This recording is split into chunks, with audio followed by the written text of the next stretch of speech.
జరిగిందని కూడా గుర్తు చేస్తున్నాం రాజు గారు. ఓకే రామారావు గారు, నిన్న అంబటి రాంబాబు గారు మాట్లాడింది ఒకసారి బయట ఒకసారి ప్లే చేయండి పీసీఆర్ అది ఒకసారి. మా బొల్లా బ్రహ్మనాయుడు గారు ఇక్కడ ఏదో అరెస్ట్ చేశారని ఇందాక న్యూస్ వచ్చినట్టుంది. ఇది ఒక అన్యాయమైన వ్యవహారం.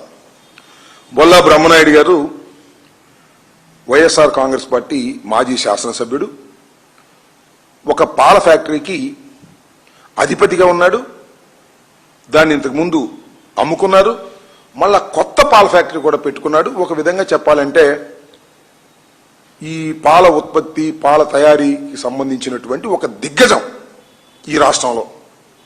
బొల్లా బ్రహ్మనాయుడు గారు హైదరాబాద్లో ఒక స్థలాన్ని బి దగ్గర కొనాలని ప్రయత్నం చేశాడు. వాళ్ళు ఏం చేశారు, ఇది రెగ్యులర్ అయిపోయిందని చెప్పేసి ఆయనకి రెగ్యులైజ్ పేపర్ చూపించాడు. పైకి కొంత ఈయన కూడా కాదు, వీళ్ళ బంధువు అంటే ఎవరో రమేష్, ఆయనకి ఈయన పెట్టుబడి పెట్టాడు. మోసపోయారు ఒక విధంగా చెప్పాలంటే. 1,25,00,000 రూపాయలు ఇచ్చారనేమో ఈనాలో రాస్తాడు. 5 కోట్ల రూపాయలు వైట్ మనీ ట్రాన్స్ఫర్ చేశారని ఆంధ్రజ్యోతిలో రాస్తారు. ఏంటి ఆంధ్రజ్యోతికి ఈనాడికి కక్ష? బొల్లా బ్రహ్మనాయుడు గారు వైసీపీలో ఉన్నాడు కాబట్టి ఆయన మీద కేసు పెట్టించి ఆయన లోపలేపించాలనే ప్రయత్నం. నేను కూడా ట్రై చేసి ఆయన కోసం దొరకలా. ఎందుకంటే పాపం ఆరోగ్యం బాగోదానికి, ఏదో హార్ట్ ప్రాబ్లం కూడా ఉంది. కేసు పెట్టారు అనగానే యాంటిసిపేటర్కి వెళ్ళాడు.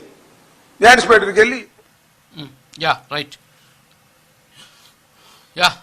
యా రామారావు గారు, ఇది బొల్లా బ్రహ్మనాయుడు గారిని అరెస్ట్ చేయించేందుకు ఏదో 2 పత్రికలు పన్నినటువంటి కుట్ర.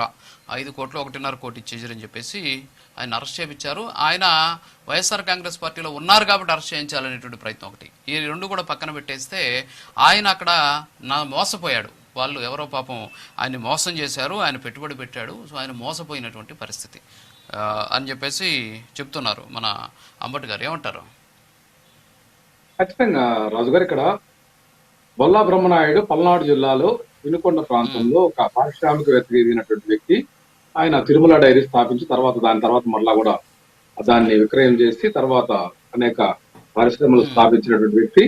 అయితే ఆయన ఏదో భూ వివాదంలో చిక్కున్నారని చెప్పేటువంటి అంశంలో ఆయన అరెస్ట్ కారణం ఇక్కడ తెలుగు రాష్ట్రాల రాజకీయం మనకు తెలిసిందే. విజయభాస్కర్ గారు చెప్పినట్లు ఆయన మాకేం సంబంధం తెలంగాణ రాష్ట్రం అంటున్నారు.